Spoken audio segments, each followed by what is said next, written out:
దాహంతో వచ్చిన వారిని చూసి స్నేహమని పొరపడింది ఆ బావి. నీరు తాగి వెళ్ళిపోయాక తెలుస్తుంది అది స్నేహం కాదు, అవసరం మాత్రమే అని. ఈ రోజుల్లో మనుషులు కూడా అంతే. అవసరం ఉంటే అంతా నువ్వే అంటారు, అవసరం తీరిపోయాక నువ్వు ఎంత అని అంటారు. జోబులో డబ్బు ఉన్నప్పుడు లోకం నువ్వు ఎలా ఉన్నావు అని అడుగుతుంది. అదే జోబు ఖాళీ అయితే నీ సొంత నీడ కూడా నువ్వు అసలు ఎవరో తెలియదు అన్నట్టుగా వదిలేసి వెళ్తుంది.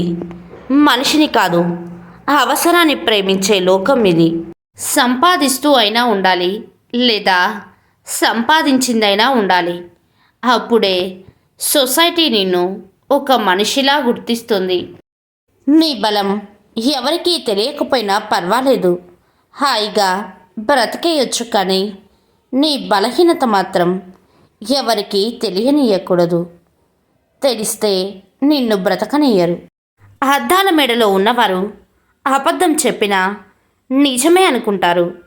గుడిసెలో ఉన్నవారు నిజం చెప్పినా అబద్ధమే అంటారు.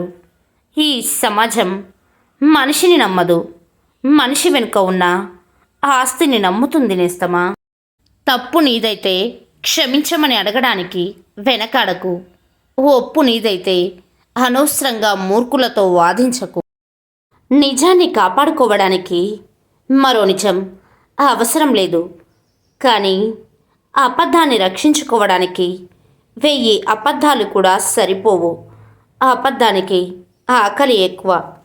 మనల్ని మనం గొప్పగా మలుచుకోవాలంటే కొన్ని చోట్ల తగ్గి ఉండాలి.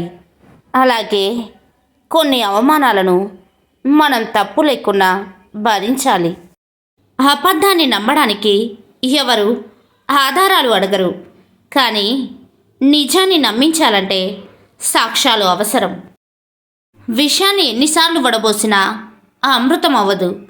అలాగే మనల్ని అర్థం చేసుకోలేని వాళ్ళకి మన గురించి ఎంత చెప్పినా వ్యర్థమే.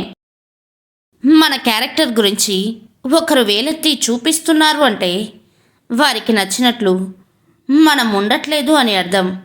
అంతేకాని మన క్యారెక్టర్ బ్యాడ్ అని కాదు, వేలెత్తి చూపే వాళ్ళందరూ నీతిమంతులు అని కాదు.